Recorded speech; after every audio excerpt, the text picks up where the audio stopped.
আশীর্বাদ করার জন্য পরিবেশ সৃষ্টি করেছে বিদ্যালয়টি। ঠিক সেই মুহূর্তে আমায় নীলানা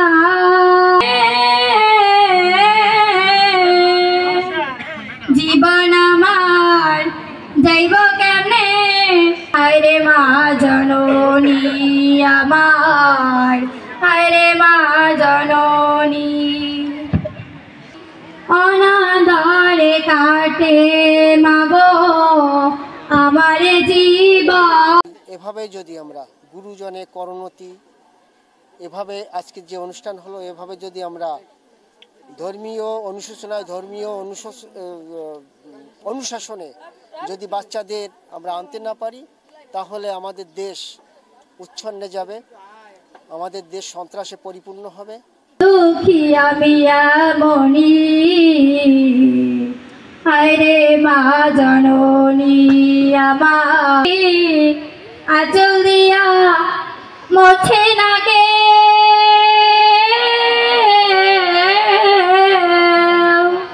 আচল দিয়া পানি, হায়রে মা জননী আমার। করে আশীর্বাদ করেন প্রিয় লক্ষ্মী মায়েরা, মাঝে দেবেন। মাগো আনন্দময়ী নিরানন্দ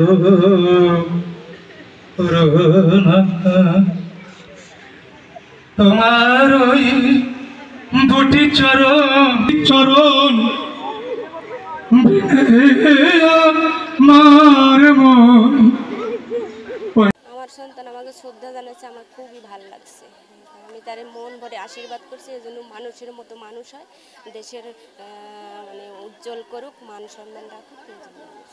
প্রতিটা খুবই ভালো লাগছে, কারণ এরকম অনুষ্ঠান কোথায় হয় না, এখন পর্যন্ত শুনি নাই। তাই ওরা যে গুরুজনদের প্রতি এত ভক্তি শ্রদ্ধা করছে, এতে মানে খুবই গর্বিত, খুবই ভালো লাগছে।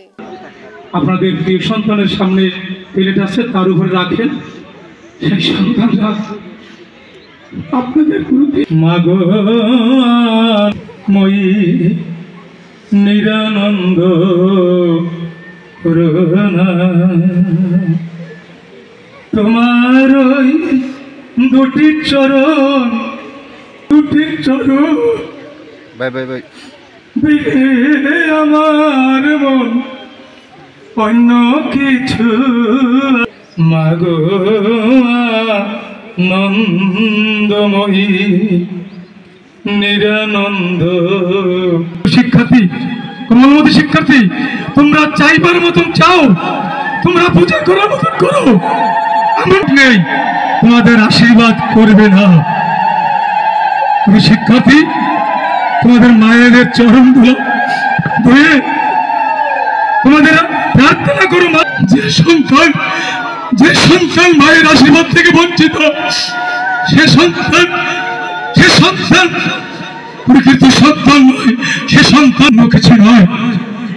প্রিয় মায়েরা, আমার লক্ষ্মী মায়েরা, আপনার সামনে যে কমলমতি শিক্ষার্থী আমাদের বিদ্যালয়, এই ধরনের অনুষ্ঠান সমগ্র বাংলাদেশে সমগ্র স্কুল প্রতিষ্ঠানে এবং ধর্মীয় প্রতিষ্ঠানে এই ধরনের অনুষ্ঠান যদি পরিচালিত হয়, তাহলে আমাদের দেশ আরও শান্তিতে এবং সুখে বসবাস করতে পারবে। শুধু এই অনুষ্ঠানটির দ্বারা আমরা আমাদের মা নয়, শুধু আমরা আমাদের গুরুজনদের প্রতি একটা শ্রদ্ধা জানাতে পেরেছি। এই শ্রদ্ধাটা আমরা সবসময় কিন্তু জানাতে পারি না, সবসময় আমরা এই আবেগটা আমরা প্রকাশ করতে পারি না। আপনারা আমাদেরকে আশীর্বাদ করেন।